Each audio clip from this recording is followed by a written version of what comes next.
আমি দীর্ঘদিন যাবত হেপাটাইটিস বি ভাইরাস রোগে ভুগছিলাম। আমার বর্তমানে হেপাটাইটিস বি ভাইরাস পজিটিভ থেকে নেগেটিভ আসছে। তাওয়াবিডি থেকে জন্ডিস প্লাস খেয়ে হেপাটাইটিস বি ভাইরাস আমার নেগেটিভ আসছে।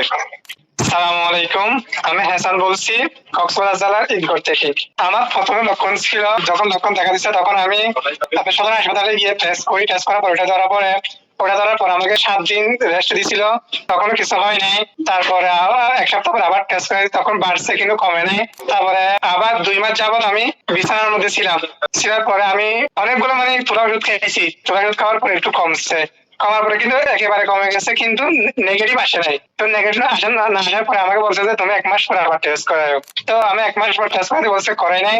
তারপরে যখন অনলাইন ঢুকছি, যখন আপনাদের অনেকগুলো পেজ থেকে অনেক রকমের প্রোডাক্ট দেখাইছে আমাকে, আপনাদের রিভিউ অনেকগুলো দেখছি। রিভিউ দেখার পর আমার খুব ভালো লাগছে।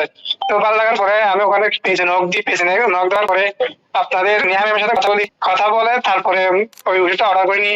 অর্ডার করে 2-3 দিন পর আমি এটা পেয়ে গেছি। এটা পাওয়ার পর আমাকে শিখা দিচ্ছে কিভাবে খাবো, কিভাবে খেতে হবে, কখন খেতে হবে, কখন খেলে ভালো হবে, ওরা সাথে খেতে হবে, কেমন করে ব্যবহার করলে তাড়াতাড়ি সুস্থ হয়ে যাবো, ওগুলো দেখা দিচ্ছে।